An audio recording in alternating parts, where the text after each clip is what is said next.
A European company has recently received a payment of Canadian dollars 760,000. The spot rate for CAD USD is 0.8831 and the spot rate for Euro USD is 1.2341. The amounts the European company will receive in euros is closest to. So we need to find the Euro CAD pair here, and then we're going to apply that to the 760,000 to see how much euro we're going to get. So we're not given Euro CAD, we need to impute it based on this US dollar. We need to get USD in the middle, so it needs to be in the numerator on one of these pairs and in the denominator on the other so that we can cancel it out. So let me pull in our information and we'll do that.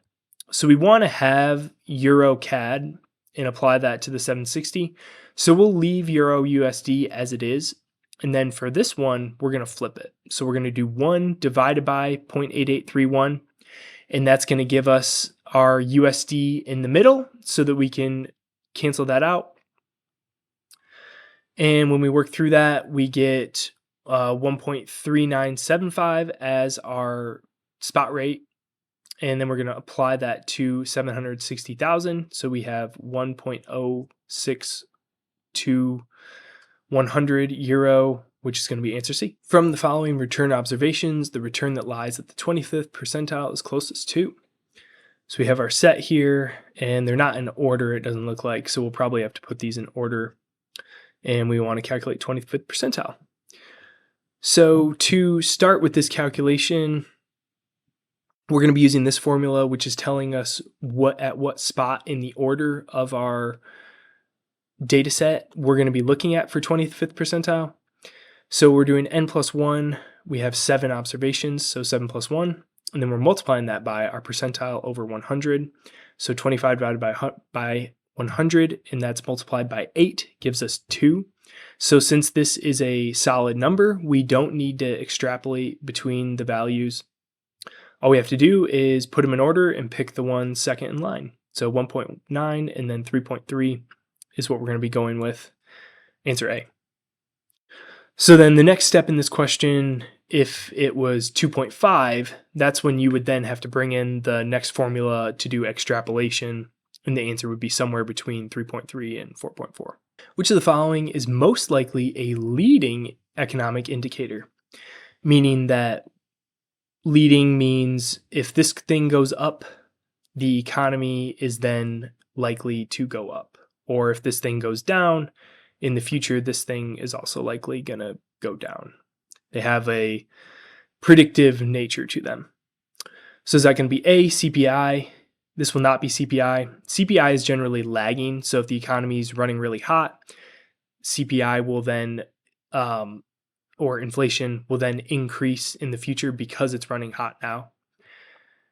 B, average weekly hours worked in manufacturing. This could certainly be leading because if average weekly hours are going up, that's indicating that more stuff in the future is going to be produced. And so that can lead to higher economic activity, or vice versa. If it's going down, that might indicate less stuff is going to be bought later on. So B's looking good so far. And then C, employment creation in non-agricultural sectors. This is going to be a coincident indicator, which means that it's telling us more so what's happening in real time, for lack of a better word. So if things are going well, then we're going to be creating jobs now as things are going well. If things are not going well, then we won't be creating jobs. So that's going to be coincident, lagging, and B will be leading. If the euro is quoted in US dollar terms as 1.4225, meaning it costs $1.4225 to buy 1 euro, and the peso is quoted as 0.079, so 0.079 US dollars to buy 1 Mexican peso, then the cross rate of peso euro must be closest to. So what we need to do here is we need to get our USDs to cancel out. So we want peso euro. So we already have euro in the denominator over here. So what we're going to do is we'll do 1 over this number, and that's going to flip this. So that's going to give us the USD, 1 in the numerator, 1 in the denominator. That's what we need. to cancel them out. So we'll do 1 divided by peso USD and then multiply that by USD euro, which was given. And that brings us to 18.0063. And that's going to round closest to answer C for us. Which of the following is least likely a characteristic of a cooperative country? So we've got arbitrary rule standardization, or C, harmonization of tariffs. So least likely. So 2 of these are characteristic of cooperative. So harmonization of tariffs, this is going to be characteristic of cooperative because it means that you're aligning with other countries and you're keeping things consistent. When you're keeping things consistent and aligning with other countries, that indicates that you are cooperating. You want people to do business with you and be able to plan ahead and do things properly. Rule standardization kind of falls under that same mantra of the harmonization of tariffs. If your rules are standardized, it helps other countries and businesses in those countries know what the lay of the land and the rules are so that they can do business in your country without fear of losing money, essentially. And so that's going to lead us to A, arbitrary rule as our profit. And this goes against rule standardization. If a country has meaningless rules or is sporadic in what they're doing, you're not going to want to deal with those types of countries. And so those are non-cooperative actions. Answer A. What is the third quintile of the following distribution? So we've got 1, 2, 3, 4, 5, 6, 7, 8. We have our N of 8 as our data set, and we need to figure out third quintile. So let's pull in these formulas. Our first one we're going to do here is figure out what spot in the order we're looking at for this. So we have y over 100. Third quintile is going to be, quintiles is going to be fives. So you're splitting it into 20, 40, 60, 80, 100 essentially. So the third quintile is going to be 60, 60th percentile. So we'll do 60 divided by 100, multiply that by 9, gives us 5.4. So we're going to be in the 5.4 spot. So we have our order here, which is this data set organized. So we've got 1, 2, 3, 4, 5. So we know our number is going to be somewhere between 4.3 and 7.2.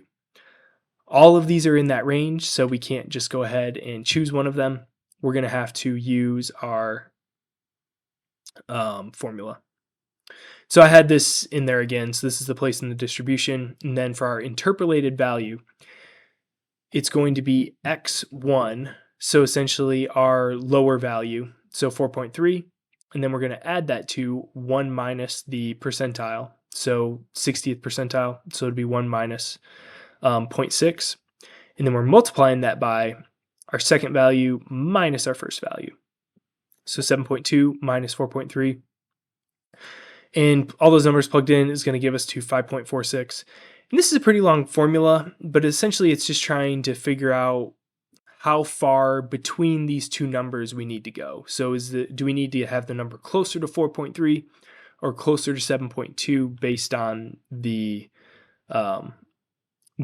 this 5.4 number? So we've got 5.46. Answer B. What is the most likely policy response to a high inflation rate due to supply shocks? Is it going to be expansionary monetary policy, contractionary monetary policy, or there is no exact policy prescription?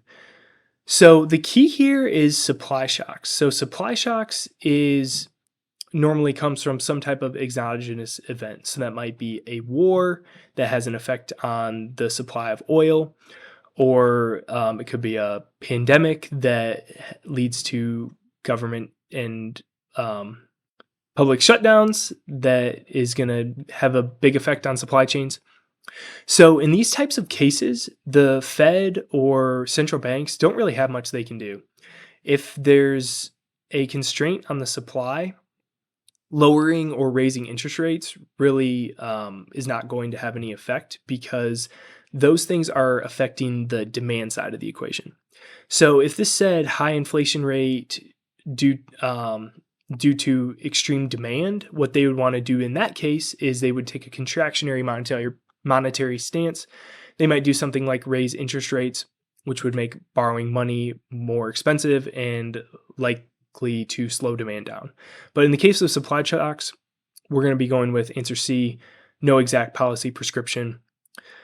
Generally, this is probably going to take something more from the fiscal side of the equation to help change. Which of the following is least likely a reason for investors to pay attention to the stage in the credit cycle? So least likely, meaning 2 of these are good reasons. So A, it helps them better anticipate policymakers' actions. I think we could say this is a good reason. Depending on where we are in the credit cycle, that might lead to easy or tighter monetary policy on the central bank side, and it may affect the fiscal side as well. B, credit cycles tend to be longer, deeper, and sharper than business cycles. This seems like it could be our answer. It's not necessarily true relative to business cycles, and I think we should look at C to see if that's a better answer or if we can go with B. It helps them assess the extent of business cycle expansions as well as contractions. That's also going to be correct. So again, we're going to go with answer B. This is going to be the least likely reason to pay attention to the credit cycle, meaning that A and C are good reasons. The following table shows the returns of share indexes of the countries A and B. So we've got years 1, 2, and 3 for each of these countries. The arithmetic mean returns of country A and geometric mean return of country B of the share indexes over the 3 years in the table it's closest to. So arithmetic return is going to be a simple average. So we'll take these 3 numbers, add them together, and then divide by 3. For geometric, we're going to be doing compounding, so that'll be a little bit different. But let's walk through that math right here. For A, 5.2 plus 9.8 minus 1.2, since this is negative, and we're dividing that by 3, so we get 4.6. So it looks like B is going to be our answer, but let's make sure we get 7.06 for our other one. And then for geometric, we're going to be compounding these. So we're going to do 1.035 times 1.102 for 10.2%, and then times 1.076. If one of these was negative, then you just do 1 minus that number. So we're doing 1 plus each of these. For negative, you would subtract that. So the value would end up being like 0.998 or whatever it is. And then you're going to do that to the third root, which is going to give you the annualized return over the years, these 3 years, and subtract out 1 gives you 0.0706, which lines up right there, 7.06%. Dynasty Corporation in 2016 reported for 2016 current liabilities of $312 million and an ending balance of $35 million in cash, accounts receivable of $12 million, and marketable securities of $1.3 million. Dynasty Corporation's cash ratio is closest to.